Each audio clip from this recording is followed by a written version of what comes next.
Warning. The following podcast features terrible jokes, usually about board games. Like those jokes your dad tells that make you groan. Yeah, those kind of jokes. Accordingly, Boards and Swords and the producers must insist that no one attempt to recreate any joke performed on this podcast. Watch very closely now. 3, 2, 1. Bzow! Check that out. We want the fun. Gotta have that fun. Is it okay if it's okay if like when the bread touches the fries? Do I really want to just stand still and cast a lightning bolt? No, I want to avoid you and shove a lightning bolt across. I just crapped my alien pants. By the way, I just want to let you guys know. You hate all of us, and we're fired. I've released poison into the AC system. You all have about 5 minutes left to live. So much news, like all this stuff to talk about. No, there's been some stuff, but it was all boring. You didn't go with C. Well, you need to go with C. And our friends, we combined. You've told that story. We combined. Have I told it on the podcast? I'm pretty sure you told it. At least twice. I'm telling it again. Because I just realized as I was reading this that this game's already been done. They even made a show about it. It's called Yu-Gi-Oh! And go watch it. This is Boards and Swords. Hello out there, everyone. Welcome to Boards and Swords. We are actually live. I'm going to cry. It's so amazing. Thank you all for being here, the like 1 or 2 people that are here. This is a podcast where we talk about bad jokes, good folks, and some tabletop games. I'm one of your hosts. My name's Chris Renshaw, and I'm going to throw it over to my co-host, Mr. Philip Herbig. Hey, what's going on, everybody? We want to welcome you to this glorious Monday evening. Chris also has a soundboard, so it looks like we're going to have soundboard dueling tonight. Yeah. So, yeah. Oh my gosh. Apologies. This episode is late because, A, I got back from PAX and was exhausted, and B, my internet decided to stop working. So, we're going to just cross our fingers and count our blessings that we're still going. And I'm recording this on our end, so if the stream stops and Philip and I are still talking, we can at least do that. Although, just to talk about on the show here real quick, I did have an idea because I do want to do another live on location thing again, but, you know, that requires there to be like a steady internet connection. And as we learned last time, the hotspot from the phone idea isn't always a good idea. No. I don't know if it'd be any better, you know, when I'm not trying to do a Discord call and a stream through it. Maybe that might change things. Yeah.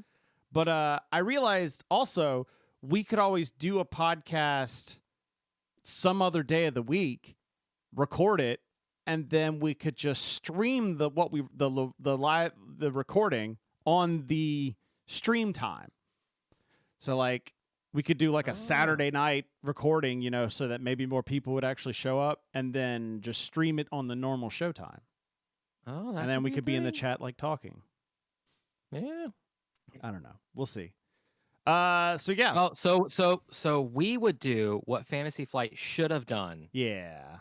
That one time. Well, Okay. it wouldn't have helped anything because the stream still crashed. Well, yes, but they were trying to do it live. Yeah. Well, but they were also in their studio. That would be like That's even worse. They were doing that Gen Con stream was us last Wednesday. That was exactly what happened. So you streamed 87 times in 1 hour. Yeah, exactly. I had Beetle texting me. I was like, you may want to go clean up the YouTube channel, because it's like every time it kicked off, it kicked back on, it created a new stream. And so there was just like a huge list of videos. No cleanup. Go watch all the clips. Yeah. But I had mentioned that there was going to be a guest, but unfortunately time zones worked out to where it was not going to work out, which is good considering we didn't have the show when originally scheduled anyways. But that interview will be coming next year.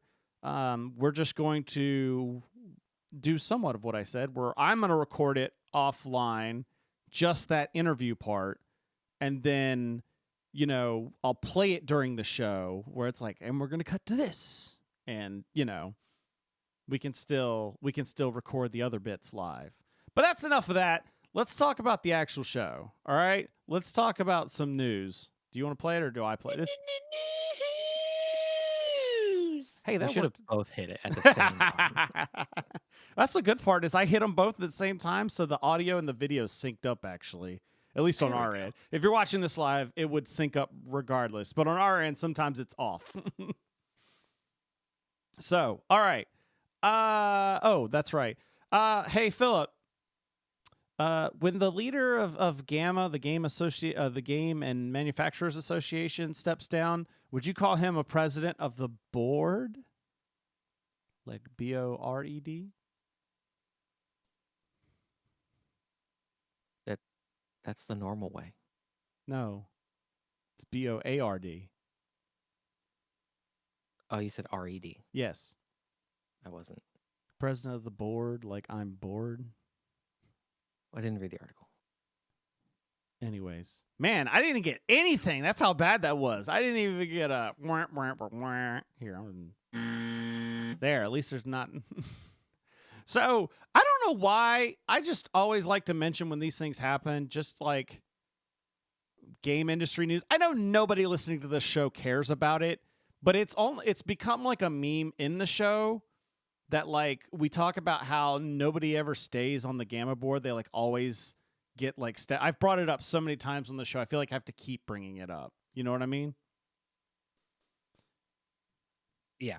Yes, you have. But the Game Manufacturer Association announced that board president Frank West has stepped down as of November 25th, 2022. He was elected president on August 18th this year. He replaced Grace Collins, the vice president, who had taken over as the interim president for Kylie Primus. She had also stepped down earlier this year on July 18th. Now Grace Collins will once again assume the mantle of interim GAMA board president, with Frank West leaving. So they're going to hold a special election to fill the remainder of this director's position's term, which runs until March 31st, 2024.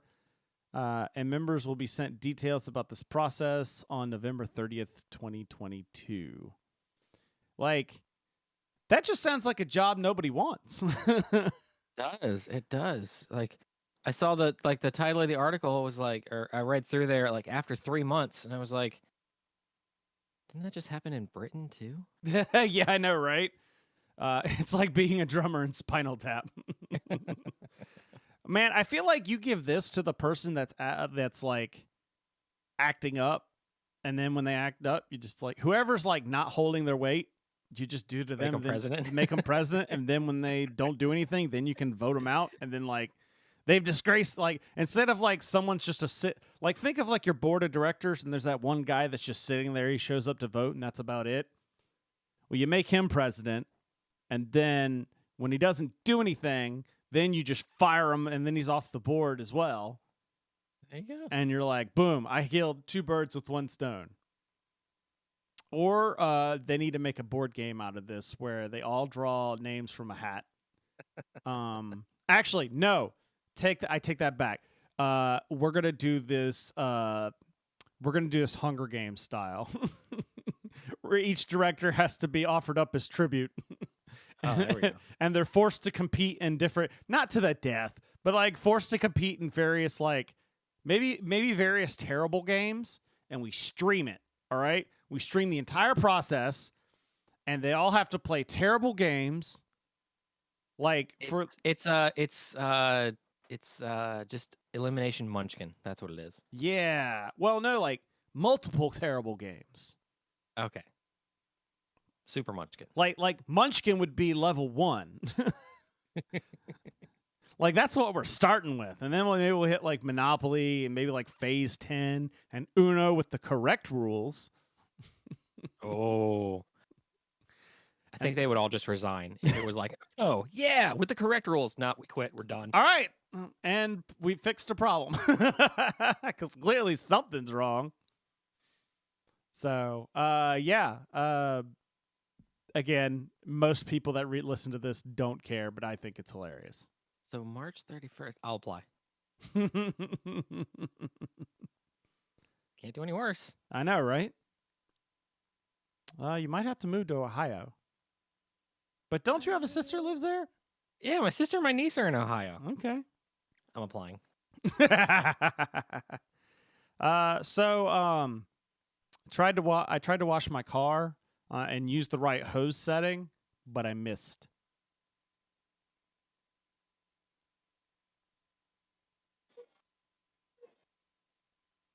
No, I got nothing. You got nothing? I got nothing. I heard a boop, boop, and that was it. That's Oh, you didn't hear the grunt? I did the grunt, yay. Oh, I only heard the beeps at the end.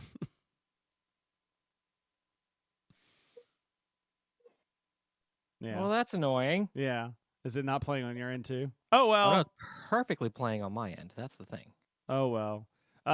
So Z-Man Games announced that on January 6, 2023, they're going to have a new version of Carcassonne called Miss over Carcassonne. It is the first cooperative version of Carcassonne ever released. Players will make their way through 6 levels of challenges by adding new tiles each turn to the board and placing meeples to score points. Yeah. Throughout the game, ghosts appear on the board and players will be required to pacify them. Players must reach various goal times with a specific number of points scored. If the ghosts overwhelm the board and players can't draw tiles anymore because ghosts are completed, before the goals are completed, the players lose the game. So 1 to 5 players plays in 35 minutes. My guess is probably $39.99. That's a typo. What? It is red on screen if the ghost overwhelmed the board and players can draw tiles anymore. I was like, wait a minute, that's a horrible rule. Yeah. Yeah. So yeah, co-op Carcassonne, which based on the artwork and the designs here, I think this is going for more of a introduce your kids to Carcassonne kind of vibe, or your family to play Carcassonne. Yeah. Philip, you've played Carcassonne, I think, right? I was just about to ask that. It's a tile game where you put meeples on the roads or in the fields or to build the castles. I feel like I don't think I played What's with King Domino?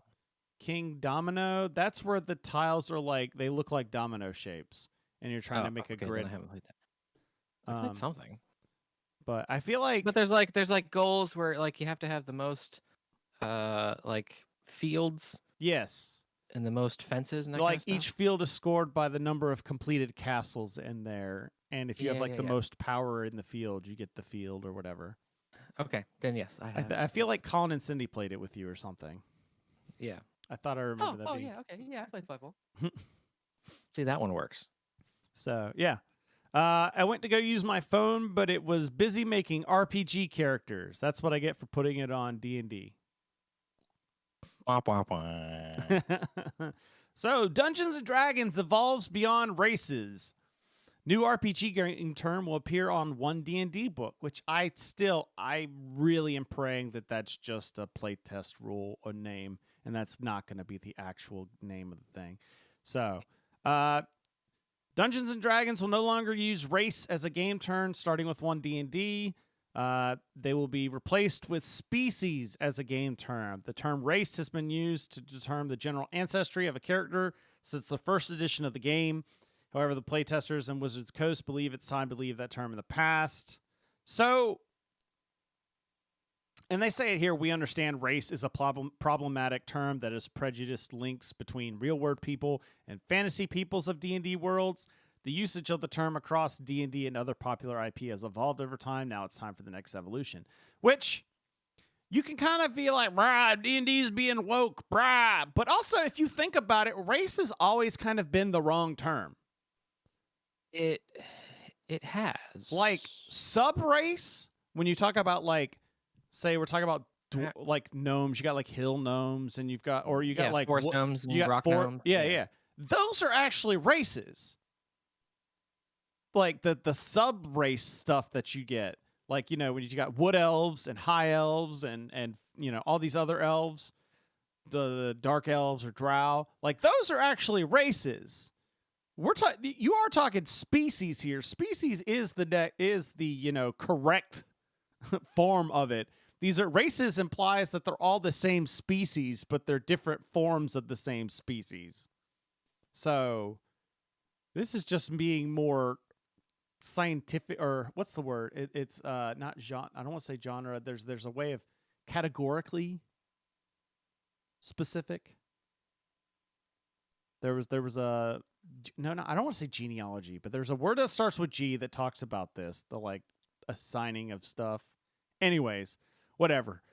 Race is out, species is in. That just sounds really like, I know species is the correct term, and I just said species is the correct term. It just sounds weird, and that's probably why they did. It does.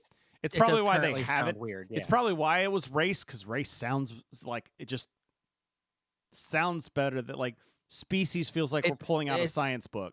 It's also more prevalent Yeah. in just all. I'm rewatching Star Trek DS9. Yeah. All right, and they talk about the Alpha Quadrant races: Ferengi, human, Vulcan, Romulan, Cardassian. That's interesting. I mean, it's I feel like it's they use the or at least in the ICV2 article, ancestry. I feel like is the better term here. Yeah. I kind of like ancestry because they can't really use background. I also like how they like, this was in one of the other guides where they broke out the each species now doesn't have like established starting characteristics. You can kind of change it up the way you want to, which kind of makes like, I feel like it does it because like we are the same species as like Peyton Manning, but like our stat sheet would be complete. We would not be having the same beneficial stuff as him, So I feel like those kind of like stat buffs need to be on like backgrounds anyways. Let me design D&D. I got this. All right. Anyways. Moving on. A lot of people have already terraformed an opinion on this one or this movie. I have no response to that. I didn't scroll. Terraforming Mars board game has been optioned for film adaptation. Will highlight class struggle, colonialism, and ecological collapse. So you want to talk about your woke there, your colonialism, ecological collapse. Isn't like, the goal to like form an environment on Mars? I think the idea being is that Earth's like the reason we have to go terraform Mars is like our ecology is collapsing. See, that's a documentary. That's not a film adaptation. Or they're trying to say like, what happens if you don't do it right? Then you get the ecological collapse. Okay. So the film rights that's a documentary. That's where we are right now. The film rights for Terraforming Mars were acquired by Cobalt Knight, a studio co-founded by Christopher Kaminsky, who worked on the video games such as Mad World, and Christopher Knox. The company has already revealed some of the elements it aims to include in a film adaptation of the space board game, including a narrative that highlights the game's themes, including existential tropes like class struggle, colonialism, and ecological collapse. So Terraforming Mars doesn't really have a story. It doesn't. You're part of a corporation trying to. I mean, like the like terraform Mars. The point of making a movie off of an existing property is that there's a fan base already attached to that property. All right, but I feel like there's no benefit to making a Terraforming Mars movie because A, the people that are going to go see this movie because it's Terraforming Mars is really tiny. As opposed to if you just made this movie called We Changed Mars or something like that. Like, I don't know, like you could like there's nothing specific to Terraforming Mars that you couldn't just make another movie and not call it Terraforming Mars. Terraforming Mars is already based on a movie. It's Total Recall. Or Red Planet. Red Planet, that was a cool movie. Yeah. So it's like someone was just like, this has to be like, I like this board game. I want to make a movie on it. Or somebody was like, we've got a movie about this thing. And you're like, hey, there's a board game like that. Oh, okay. If you get the rights to it, then we can make all these news stories and all this PR about how, like, I feel like who was it? Indie Boards and to get more copies of the game sold. Yeah, exactly. Like Indie Boards and Cards. Somebody was like offering up the Terraforming Mars rights. Like it wasn't somebody being like, let's go get those rights. Someone's like, hey, we see potential here. You've got something that can help. You know what I'm saying? Like this doesn't this is just weird. Well, and like just reading the last sentence of the article kind of confirms the potential Terraforming Mars film adaptation has yet to have a director, producer, cast, and release date confirmed. Yeah. Like it's popular, but it's popular within the tiny ecosystem that is board gaming. All right, so we'll just launch it we'll release the movie at Gen Con. That's it. Boom. Yeah, there you go. All right, last story. I could say that this next story will be crap, but that wouldn't be cephalo-fair of me. Dang it. Freaking cookies. So, while Philip's trying to figure out why stuff... Backer Ket. I just realized this thing says Backer Ket. Gloomhaven announces a tabletop RPG that will adapt the board's card game-based mechanics. Or board games card-based mechanics. Cephalo-fair's I can't. Cephalo-fair's tabletop takeover launches on Backer Ket in 2023. This was the hottest news at PAX Unplugged, which I'm already putting a moratorium. You're not going to hear me say a word about PAX Unplugged because A, I didn't really see much because I was working the whole time, and B, Corey and Jimmy are coming on next week. They're going to be on the show, and we'll talk a lot about PAX Unplugged then. Since we were supposed to have the guest on this episode, I had bumped them, and so we'll talk about that next time. But this was all the rage. Like, as soon as you go into PAX Unplugged, you know how, like, a lot of times at the convention, there's usually, like, posters above the door? Like, this was the poster above the door that was, like, Gloomhaven RPG! And it was weird because, like, until this story came out, like, when I was putting together the news as I'm, like, driving back from, or, riding in the car back from PAX Unplugged, no news people had picked this up. Like, I thought somebody would have, like, run with this Friday when it got announced.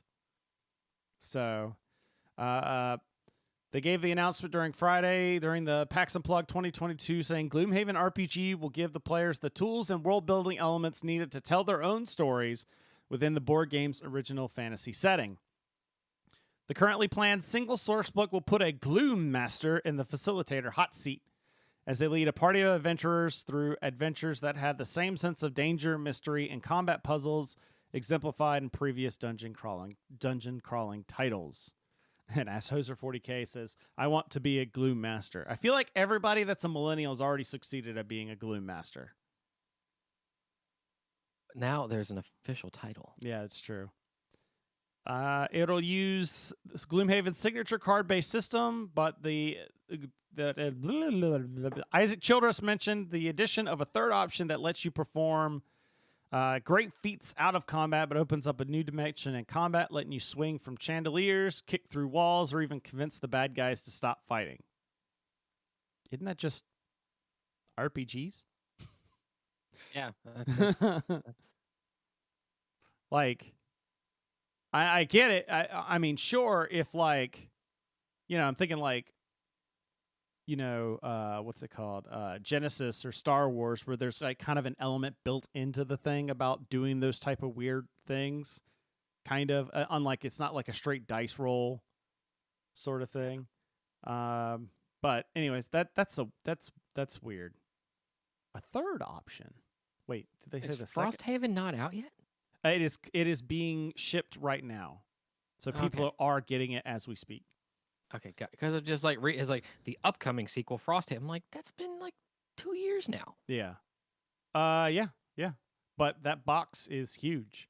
Like, it is massive, even compared to the original Gloomhaven. Like, you remember how big the Gloomhaven box was? Is it a whole Calyx cube?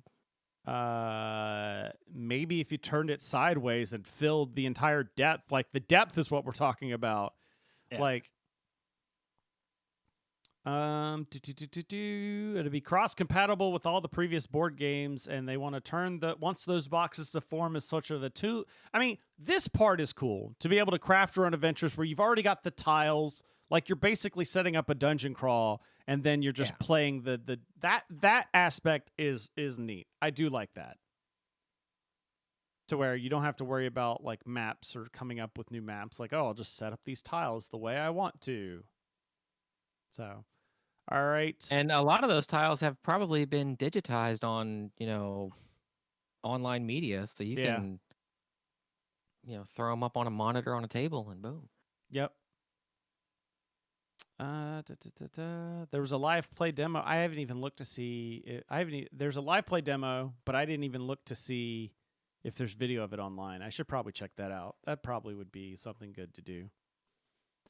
So, Philip, I decided it made much better. It made a better idea for us to do the Patreon plug now versus later, because this gives me a chance after the news to take a break and get stuff queued up for the next part. So, why don't you tell people why they should back our Patreon? Well, hang on just a moment, please.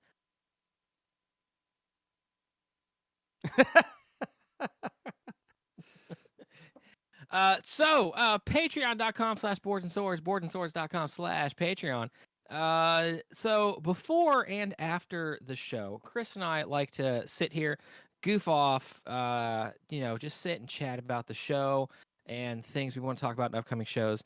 Those are the bonus bits, all right? For just $1 a month, that's 50 cents per episode, you get access to the bonus bits. You get access to some special channels in the Discord. I see they've got the little lock on their hashtag there. All right. And really all around, it's just a good time. You get to show your support for us. We get to know that there's people out there who find this content enjoyable, which, motivates us to get a little more crazy. Maybe we're gonna, I don't know, maybe Philip will go to PAX Unplugged next year. No, because it's like too close to Mancation for you. That is, yeah. I'm more hoping Philip goes to Gen Con next year. See, that's one too. Maybe I get. But then there's still higher tiers on there, right? I haven't looked. Yeah, but once again, I'm thinking about twisting stuff around. But that's more on the gold side. Okay. But yeah, that is more on the gold side. We got dice. You get a dice. Dice are in work. So they are currently they have been bought and paid for. I'm just waiting for them to get shipped to me. They are fancy. They say boards and swords on the 6th. And the year. And on the 6th, yes. Okay, gotcha. On the 6th. All right, gotcha. That's how you know you crit. All right. Yeah. Boom, you roll a boards and swords, bam, it's max damage. It's how I know I did really well when I roll because I use boards and swords dice for when I'm playing Warhammer. Oh, there you go. See? Oh, Hoser 40K is correct. I will also make up bad puns about your favorite board game. Oh, that's right. That's one of the best parts. I haven't done that in a while because we haven't had a new follower in a while or a new $5 patron in a while. We haven't. And I see, he's and I think he's cleared out the list too. Yeah. There used to be a list in the show notes. Yep. Yeah, because I was getting caught up on everything. So, by the way, Hoser 40K says in the chat that the Gloomhaven RPG playthrough wasn't all that great, and it didn't focus on the game so much as the players trying to be funny. Oh, okay. That's fair. I don't know if I would call that wasn't all that great. It wasn't all that great of a playthrough of the system, sure, but that's usually what makes RPGs good. Is yeah. I mean that is the especially when you're in a live environment. You're not wanting to be serious. Like a live environment, you're trying to be funny. If it was a serious like playthrough where they're streaming it live and stuff, that'd be different. But at a con, at a live event, I feel like you're wanting to do, especially with the people that I see on there, you're trying to get, you're trying to be more funny. Yeah, you're trying, get the audience involved. That was at Gen Con. What, Monty Cook? Is that the one you and I went to? Yeah. The like instant adventure. Yeah, like that was great. Yeah. And they completely like just screwed with the rules, and it was like, whatever, it was fun. Well, yeah, that was Cypher System, so. So, also, did you know we kind of sort of have a sponsor? Ooh, who's So, our sponsor? today's episode is okay, not sponsored. The word is supported. They didn't pay us money for this. It's just one of those, hey, there was a cool podcast that say, let's do a promo swap.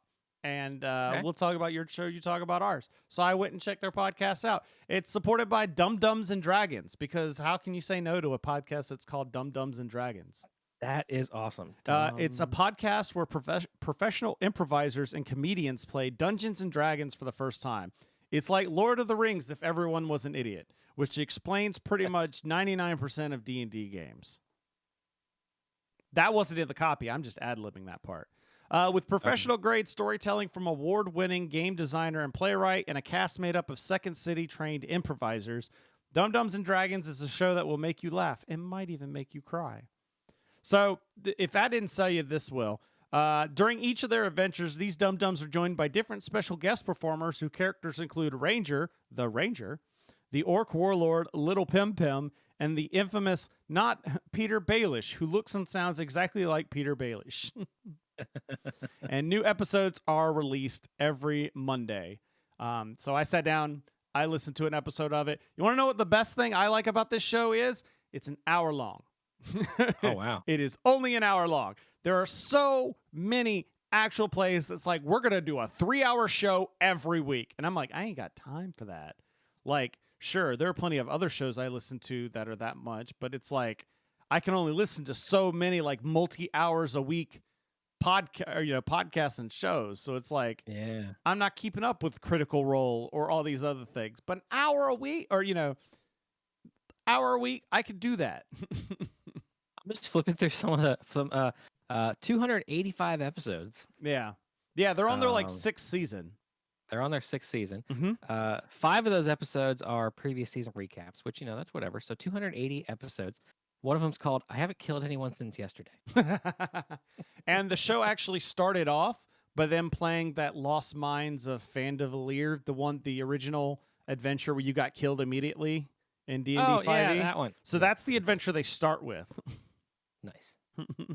So Drinking contest and stolen teeth. you can listen to Dum Dums and Dragons anywhere you listen to podcasts. Our thanks to Dum Dums and Dragons for their support.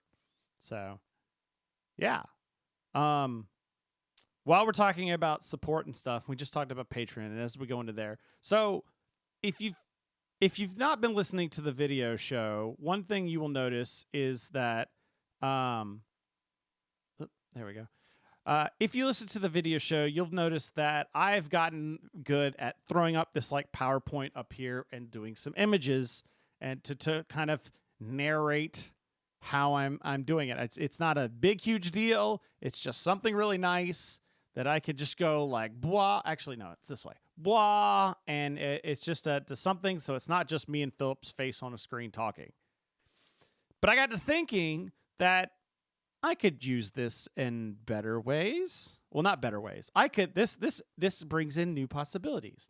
And I was like, and also to encourage people to go to the Discord, boardsandswords.com/Discord, you will find that there is a channel in there called Show Stuff. What I would like people to do is send in photos of their games and things that they've been up to, and we will do like a community corner thing. And I can put their pictures into the PowerPoint here and show off their stuff and tell me, like, we're looking for stories like that. Ooh, like, I can't believe this happened. We were cornered in the market, and our rogue managed to pull a nat 20 and swing through a line, say, "Eat at Joe's" as a distraction, which is something that actually happened in our D&D group. But things like that, just funny things, interesting things, something that would be entertaining to talk about, something that'll make us laugh or smile or cry or something. So go to the Discord, boardsandswords.com/Discord, and post in the show stuff category, a show stuff channel. Send us a picture with a little cap, and I will throw it in here on the show. Now, let's talk some games, if I actually get to the right thing. So, yeah, I've played a lot of Warhammer. Go figure. I found out that I've been playing a lot more games with the Imperial Knights because, that's what happens. I found out Knights are not really designed for under 1,000 points. They kind of suck. Okay. All their special rules, they're all designed for like your normal count 2,000 point games. When you start getting under 1,000, they don't work too well. Like all the honor points that you get for doings of oaths, it's kind of hard to get those things achieved, and so you kind of end up hurting yourself. But like, for instance, like, oh well, that's never mind. I gotta switch.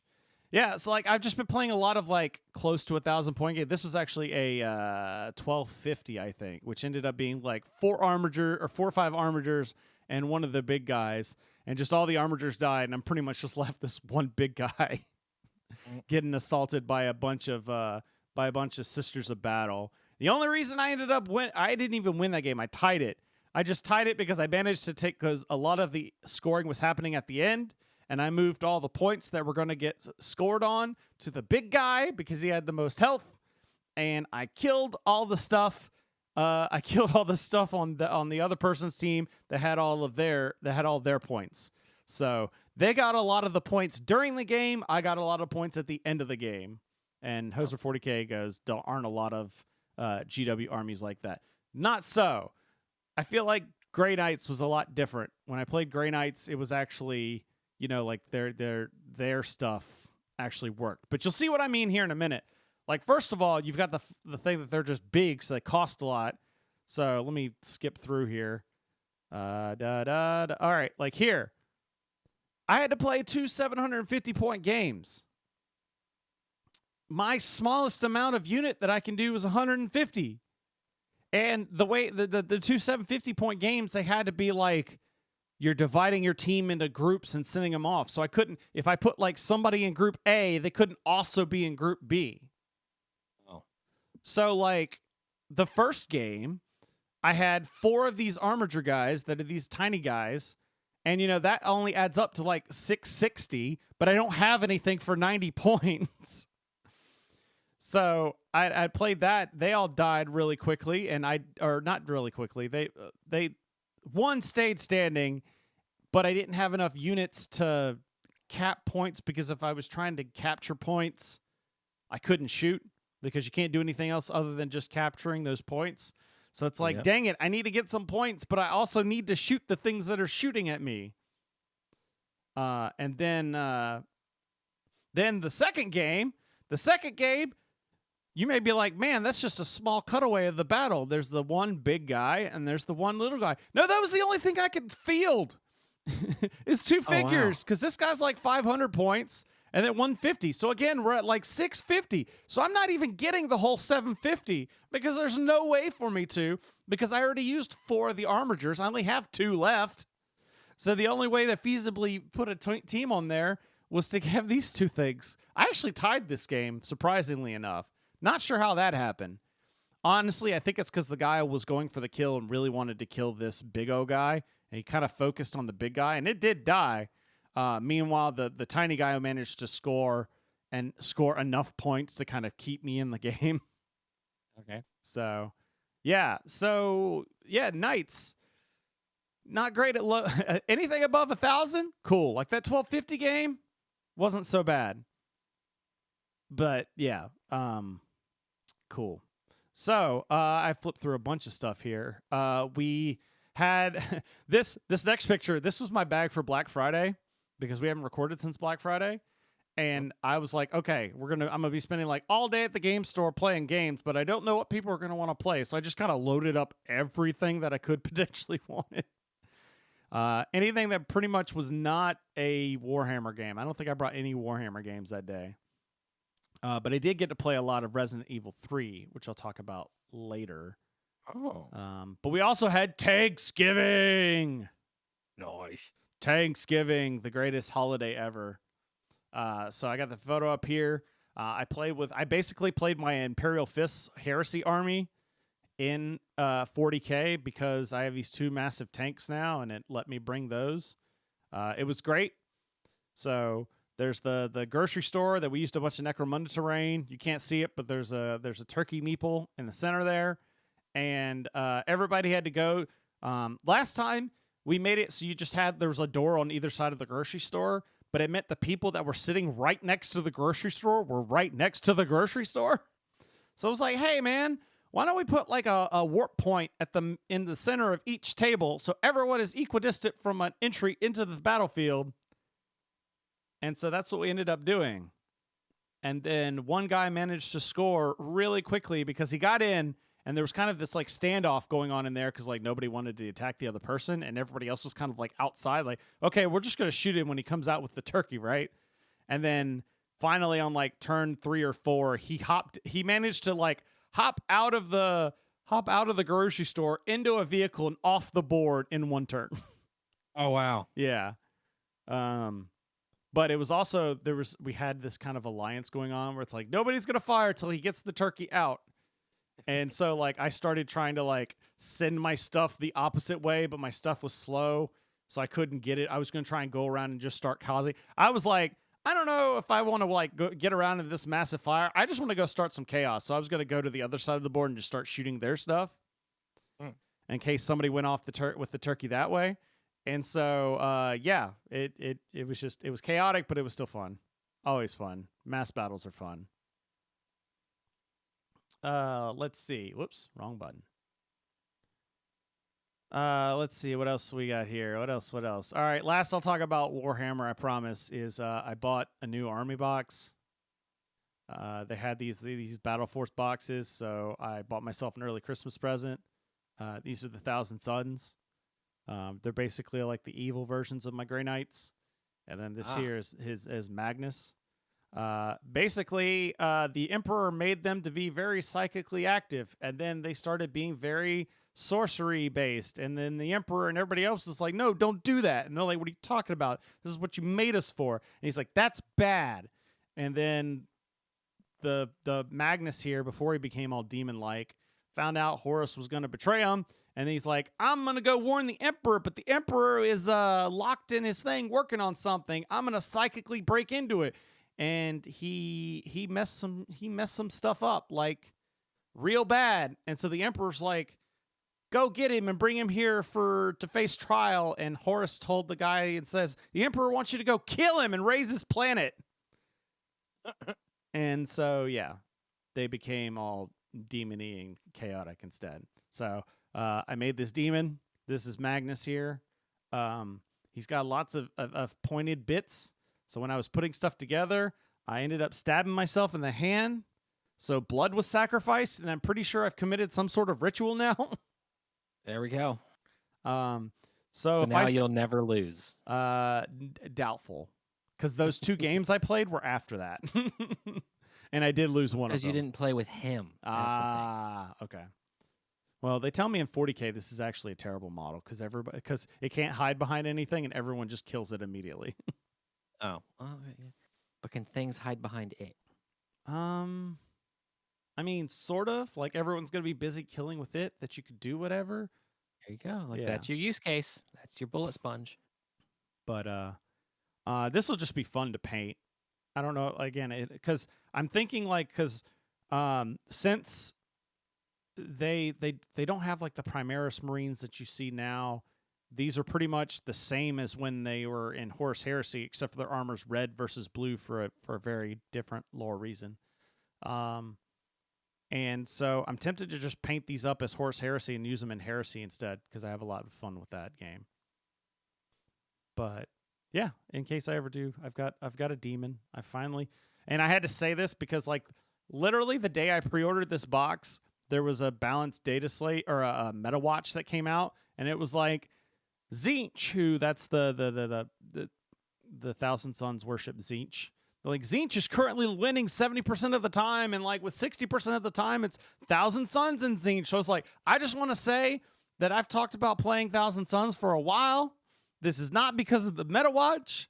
I am not just trying to gamify the meta here. I don't even know if I'm going to play them in 40K. And Horse of 40K says, buying yourself your own Christmas presents is the best. And I agree. So, Philip, I realized that we have been playing a D&D game, and we have not been talking about it on the show. We could be talking about a show, it sounds like that you don't play any games when the opposite is true. You have been playing lots of games. I do. I play D&D. I mean, I play Destiny, but that's whatever. Philip always plays Destiny. Yeah. But yeah, the D&D game. It's So we're it's playing freaking awesome. Spelljammer. It's so cool. So it's D&D in space. In space. So we're actually towards the end of it, but the basic gist is that our planet is getting blown up, and we have to go into space and find a way of getting the elves that are blowing up our planet to stop blowing up our planet. So Philip, right. what happened? What happened the last time we played? We raised an armada and invaded territory. Yeah. Freaking awesome. Yeah. The one downside is I got like gnome bombed. Like yeah. I always do. It's Yeah. so great. Corey and Jimmy were like spending a while trying to like figure out tactfully what's the best way. I'm like, let's just get into the fight.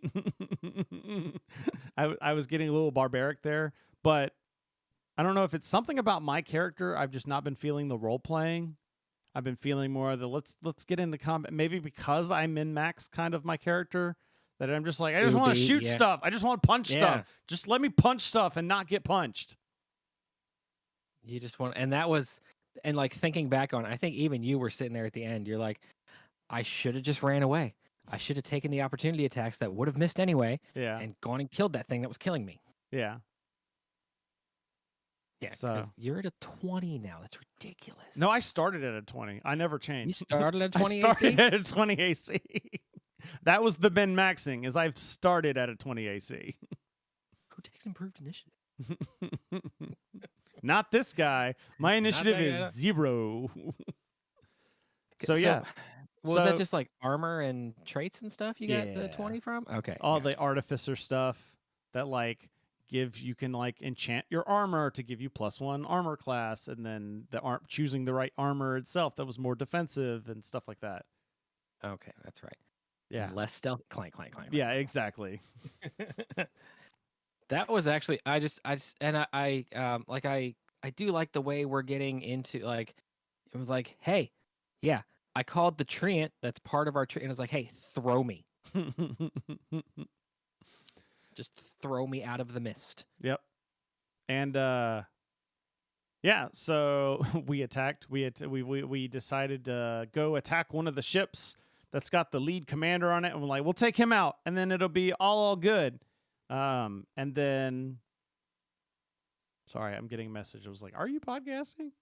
Yes. And dragons showed up. Yeah, and then dragons showed up, and we managed to scare them off because we had this like item that made it so it's okay. That's right.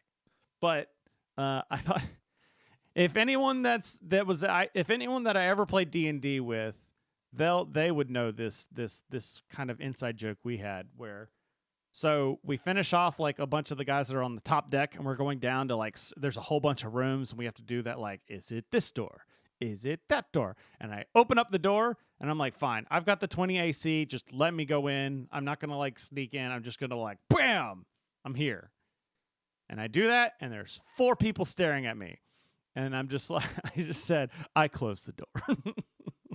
Like that was like an inside joke at our thing where it's like you open the door and there's all these things. I closed the door. But like I said it, and then he's like, all right. And I'm like, no, I don't actually close the door. It's just a joke. Yeah, so I died like 3 times Like because 3 guess or 4 what? times, yeah, man. I could not roll a saving throw above like 8 to save my life. Literally. Like I'd be fine on like anything that was like an armor, or not like an armor. If it was an armor, it rolled against my AC. The GM was rolling, or the DM was rolling terrible.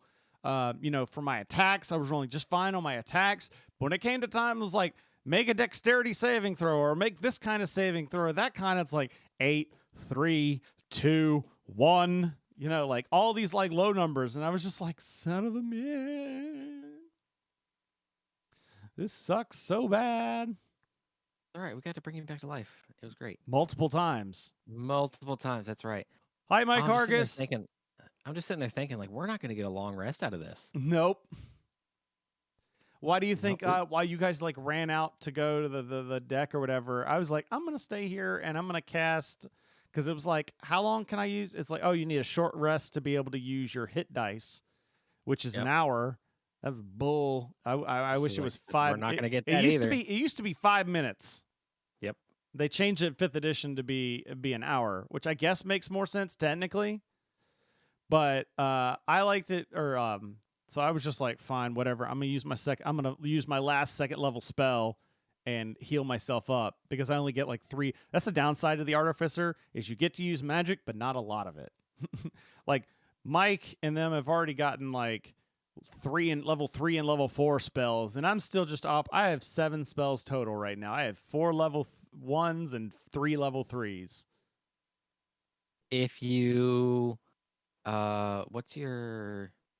if you multi into Warlock, all of them will turn into level 3s. Wow.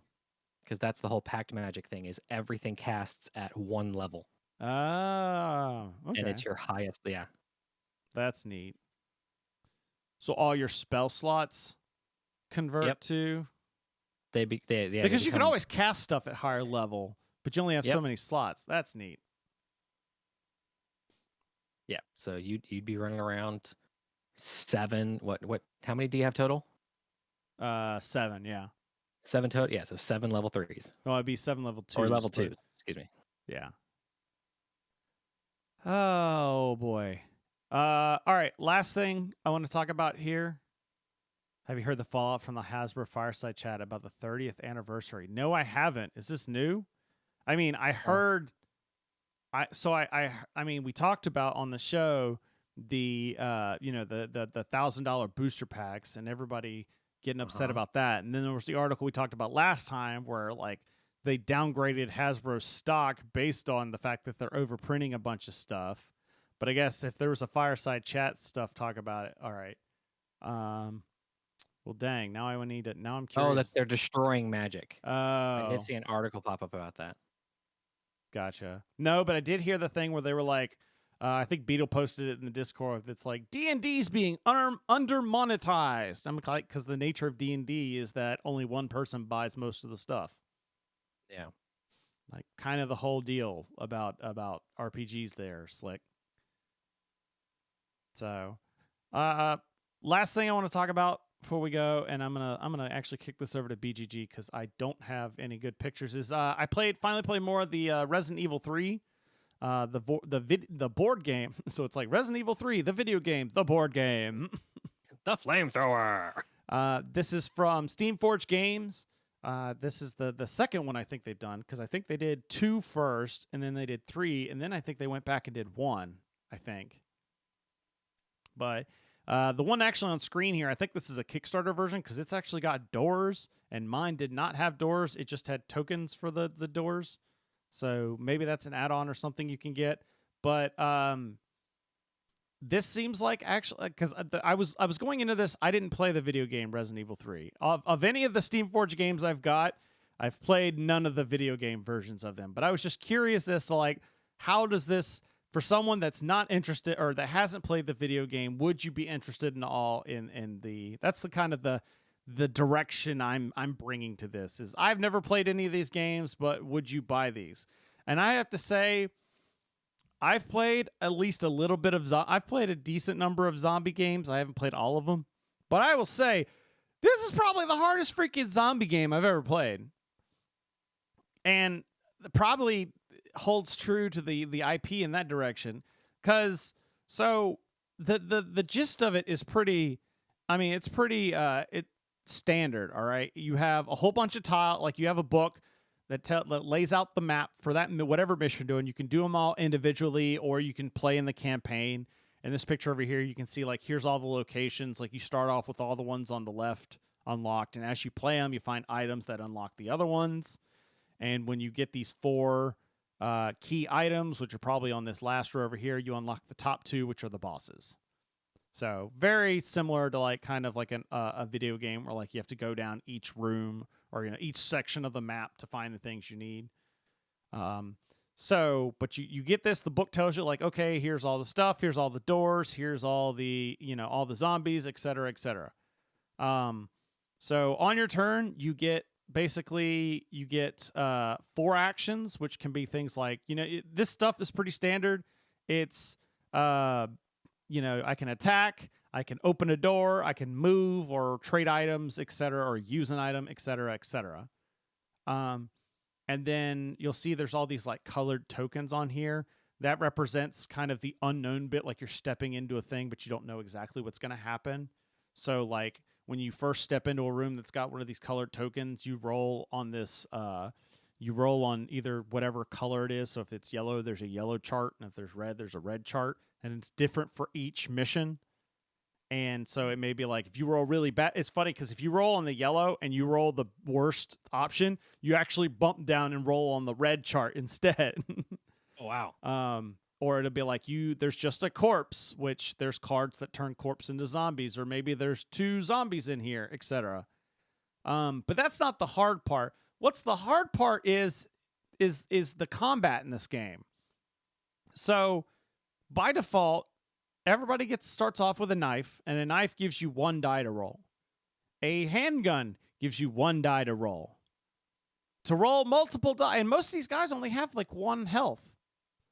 Some of them have more, but the way you get more die with like the handgun is you have to spend more ammo. So like you get a dial that's got your ammo on it, and you start with like 15 with like a regular or 13 or something with a regular handgun. So it's like if I spend 1 ammo, I only get 1 die. I can spend up to 3 ammo in a single attack and get more dice and get up to 3 die, but I've used more ammo. And then the catch is, let's see if I can get a good picture of the cards. Of course, people that are painting it that are way better than me. Yeah, like there's a picture real quick of the handgun ammo kind of track. I don't know if anybody. Nope, that's all the pictures. Okay, so on the die, there's a bunch of like, so half the symbols are like dodges, which depending on what type of monster you're facing, if it attacks you, that's what you have to roll to dodge.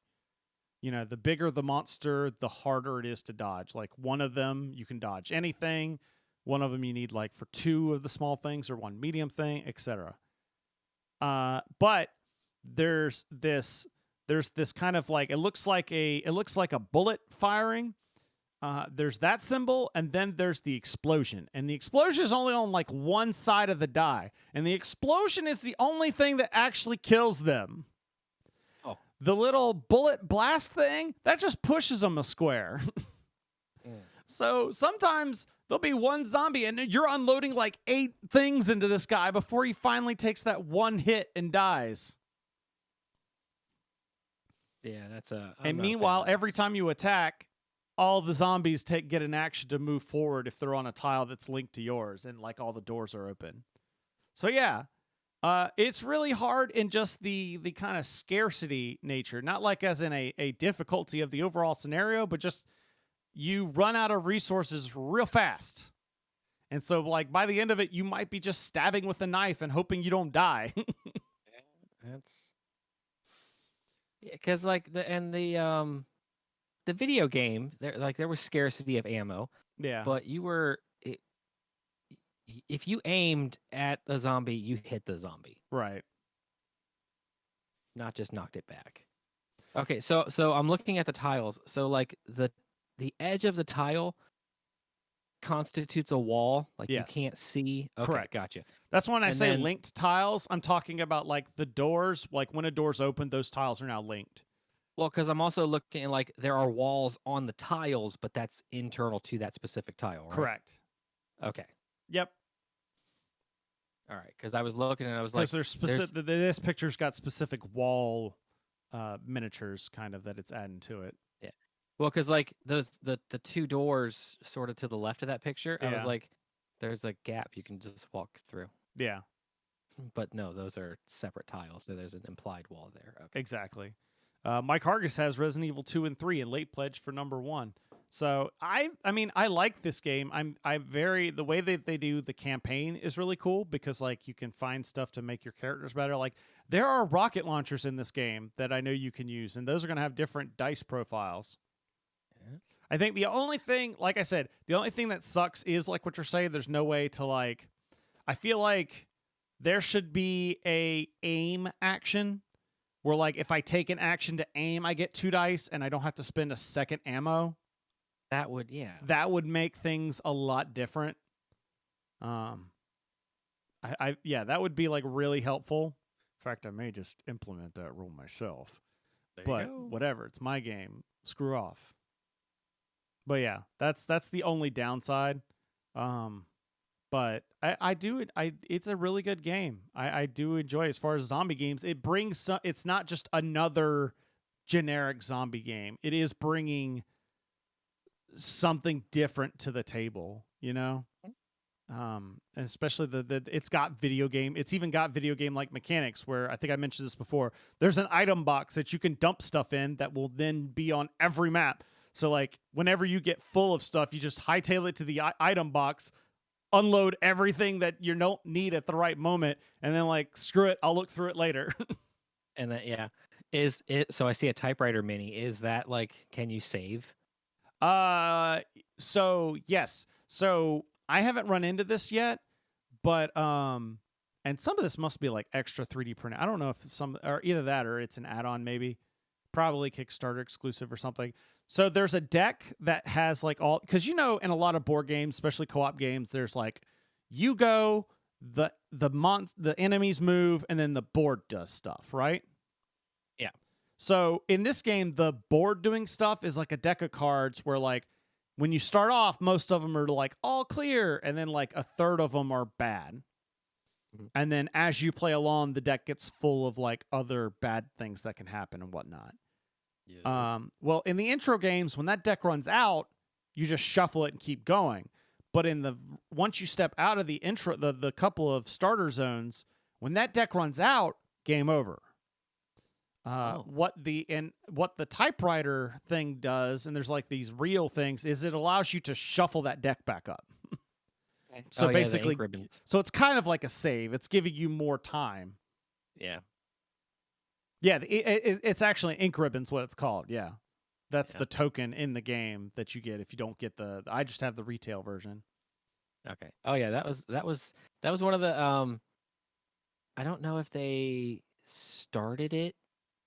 So there are some games that like so the one I first recognized. Do you remember the Onimusha games for PlayStation?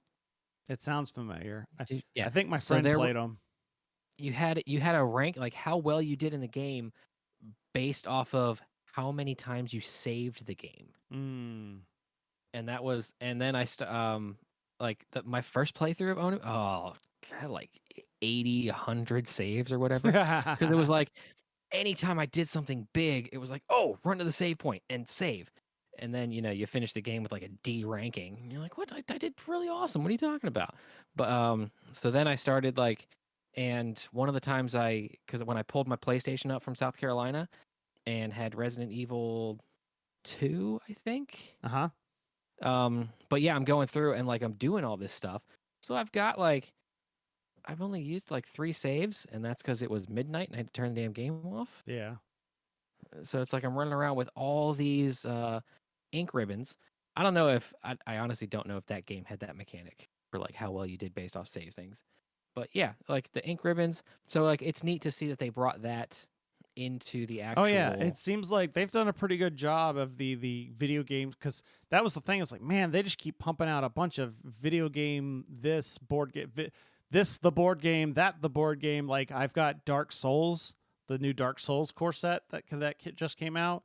My brother is like a huge fan of Dark Souls. They just funded the whole Elven Ring thing, or Steamforge Games just did that whole Elven Ring Kickstarter we talked about last time.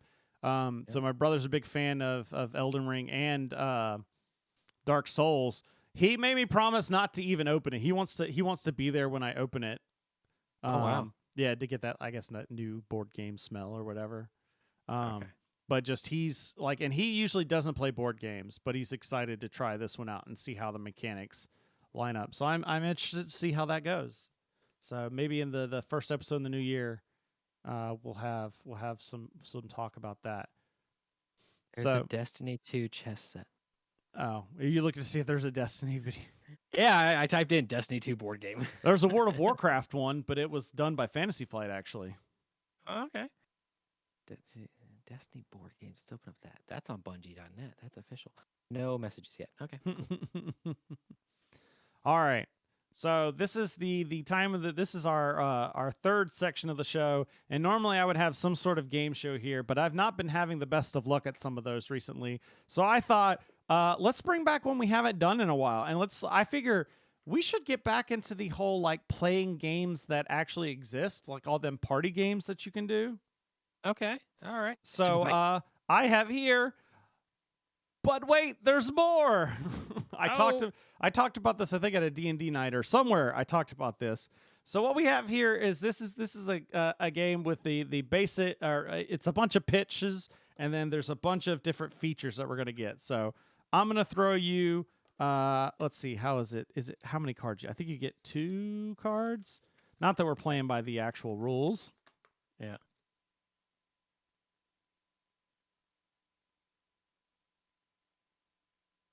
Okay, and then they get a random feature later. Okay.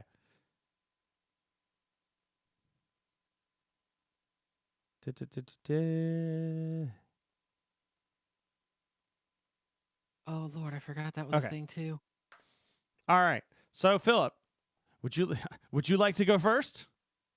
Sure, let's go first. All right. So your first product is a bicycle that Nope, that's not. That doesn't even make sense. We're going to throw that back.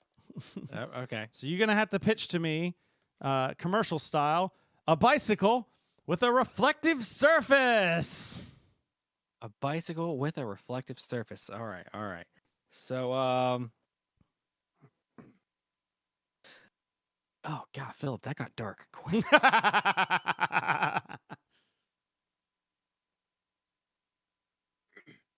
So I got you got a picture in the products that really don't solve a problem if you don't have your head up your ass kind of category of infomercial. Has this ever happened to you? And then you see a bike as it's going down the road and it just narrowly gets missed by a car. All right. Okay. And yeah, so that's just there. Well, now introducing to you the Reflectocycle 700. Riding on this bike, you will never, ever be almost mowed down by your impatient and unobservant neighbors.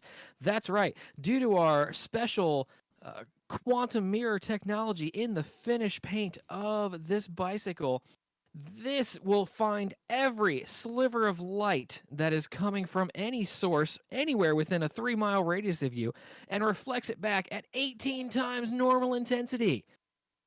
But wait, there's more. This product also lifts, supports, and separates.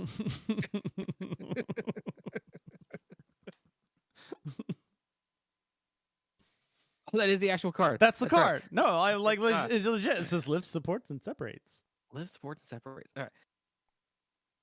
How do I work that in there?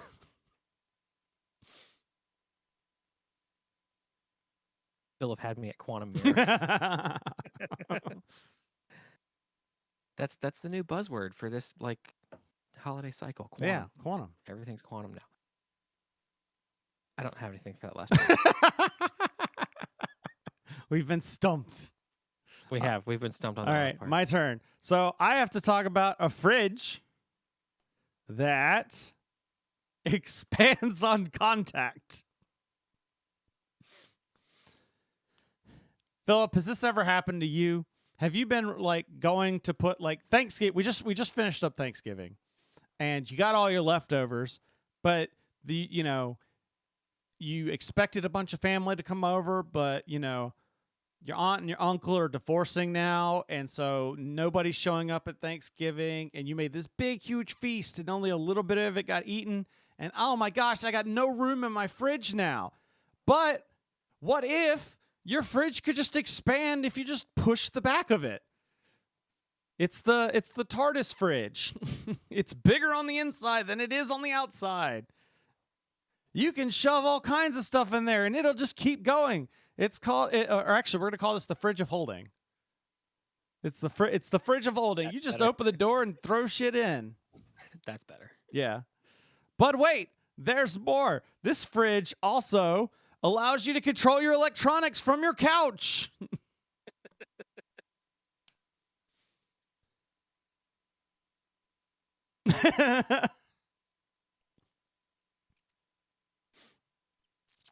So, this fridge has a special feature that allows you to, using a specific app, you can open the door automatically, and you're sitting there watching the game. My beer's empty. Philip, my beer's empty. What am I gonna do? What are we gonna do, Chris? Well, before the fridge of holding, you'd have to go walk and get a beer. Nobody wants to do that. Now, with the special fridge of holding app, you can have it shoot a beer right to you. And we also put in a bunch of other stuff that allows you to control the rest of your stuff because we figured, hey, why not it? But more importantly, you can have your leftovers shot right to you. Buy today. Operators. Seven easy payments of $49.95. Operators are standing by. All right, Philip, you got another one. You got a hose. I got a hose. You got a hose. Chris had me a beer. You got a hose that eliminates.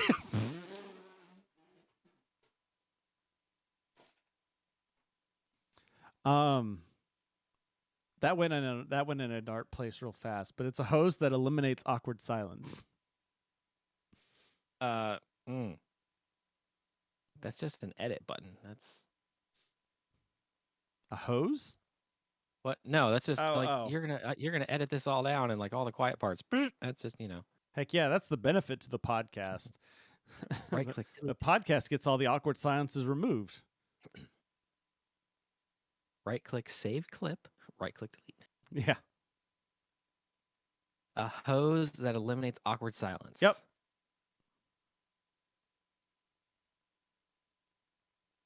All right. So okay.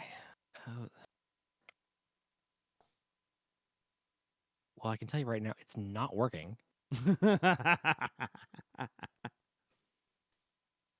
Has this ever happened to you? And there's just nothing but me being quiet for 60 seconds.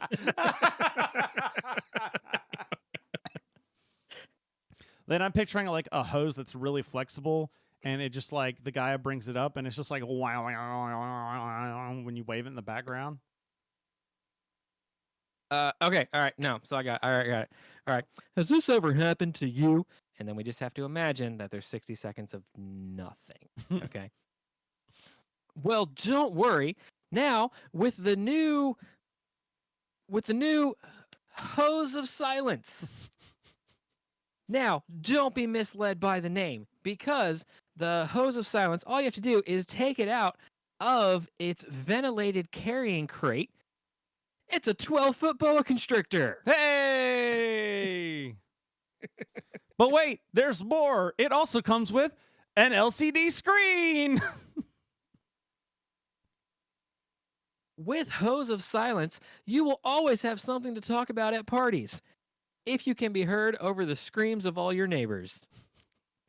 Oh my gosh. And with the built-in LCD screen, you'll be able to program and have the Hose of Silence broadcast videos onto your wall through its projection eyes. Ooh. And built-in Bluetooth speaker set.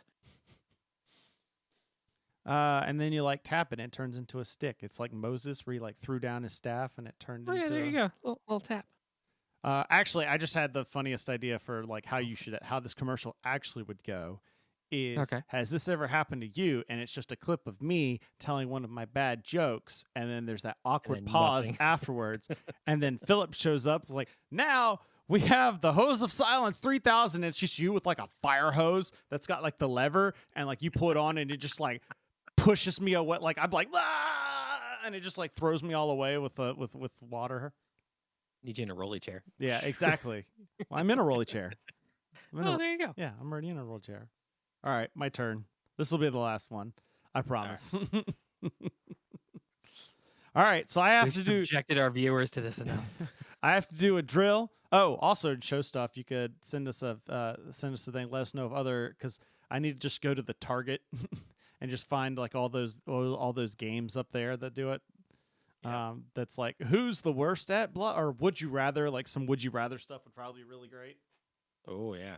So, but I have to talk about a drill that seals those pesky leaks instantly.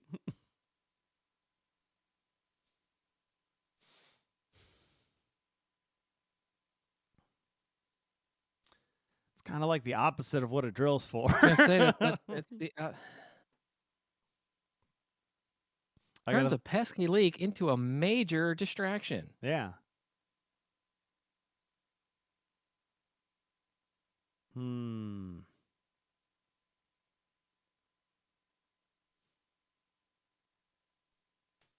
I got nothing. I need to I gotta have for okay. This one Right. solves solves all your nighttime worry.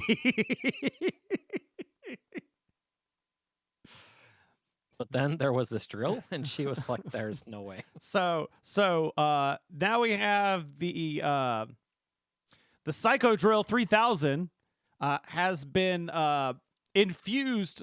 Has this ever happened to you? Have you woken up with a terrible dream, just covered up in sweat, like, clowns were there and everything, but and then it's gone and you've forgotten what it is, but you're scared to go back to sleep because what if it comes back? Now you can have the Psycho Drill 3000. We specifically took haunted remains from a graveyard and then had some voodoo some mojo cast over them. So we've taken that and imbued it straight into the drill. So you keep this by your bed, it'll manifest into your dreams, and you can just take it right to that evil clown right in the face. It's the Psycho Drill 3000. But wait, there's more. It also has powerful vacuum action. So once you've drilled your nightmares into pieces, you want to clean that up because everybody knows, a nice and tidy subconscious is the best kind of subconscious.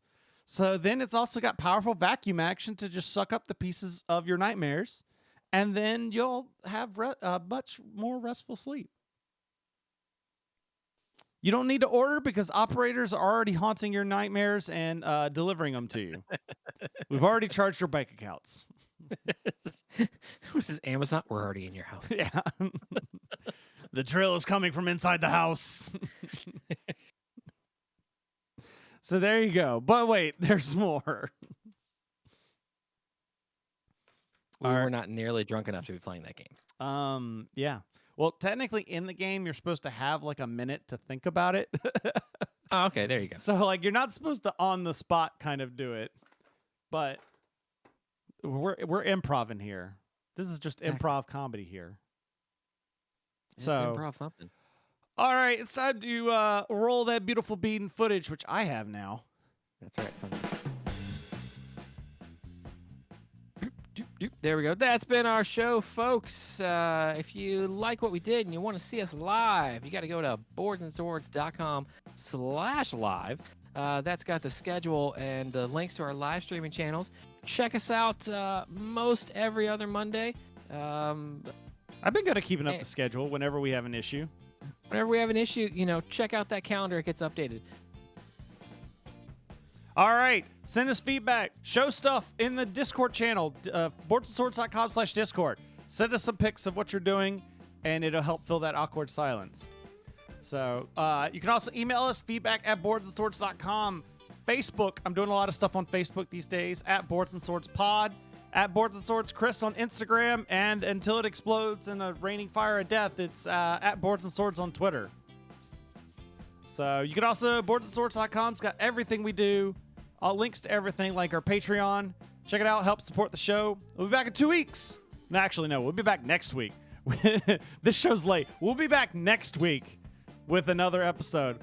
And remember, in the meantime, Every gamer's got a story, and this one can be had for 4 easy payments of 99 cents.